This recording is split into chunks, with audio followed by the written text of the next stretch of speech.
Army aid convoys heading east over the central mountains into the quake zone this morning.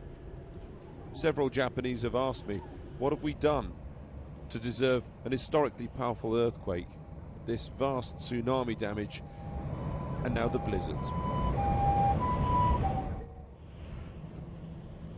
With officials here now saying more than 4,000 people are confirmed dead, we've come to the east coast to see how far search and rescue for bodies has gone in this vast area of damage. Our driver, Shin, just can't believe what he's seeing. He was last here on holiday several years ago. The tsunami reached up there. There's only 5 homes left up there. All the rest are destroyed. At the coast, we meet Hiromi and his plea to the wider world, that of so very many here. It's freezing. We need blankets, but much more. Well, to be frank, I need a bath and stuff like that. But I know it's too much to ask. It's so cold here. We need kerosene and we need petrol. We had seen towns wrecked, factories pulverized, but never roads, bridges, and the vast anti-tsunami sea defenses here at Kamaishi smashed like they were today. And Hiromi had been good enough to explain to us exactly what happened here 6 days ago.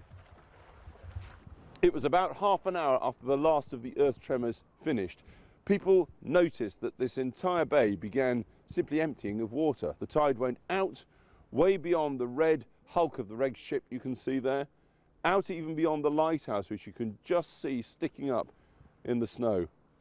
The entire bay was emptied of water, and it stayed that way for some moments. Then people living here describe an enormous rushing, roaring sound. It was the tsunami approaching at 15, 20 miles an hour, pushing everything before it, right up, right through this bay. The people living in the village in the corner there, many of them stayed put. They'd never had problems with tsunamis before. They'd come and gone, no issue. On this occasion, things were very different. We decided to try and get there. You're right with this?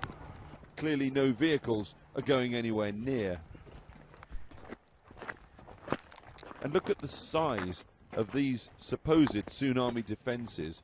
High enough, thick enough, long enough, so everybody thought.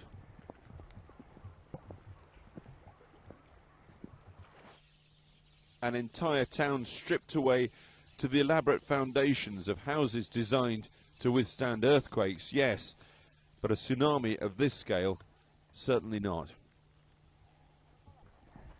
We finally reached the part of the town where local people had said many stayed, believing they'd be safe.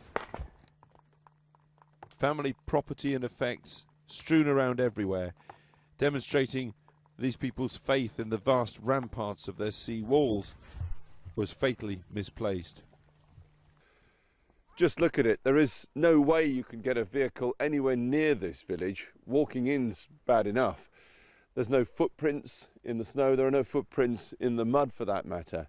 If the buildings or any vehicles here had been checked by search and rescue teams for bodies, there would be spray signs, aerosol on them to indicate that. There's nothing like that here at all. It's pretty clear this village has not been reached. And I have to tell you, there is a fairly strong smell of decay coming from the buildings behind me, particularly that garage just there. One small example in one small village of the enormous job here in Japan simply to locate the bodies, let alone begin clearing up this mess. Nearby on the seawall, the broken seawall, the warning notice for the tsunamis survives. But how many of the people here did so? That'll take some time to become clear. Alex Thompson, Channel 4 News, Kamaishi.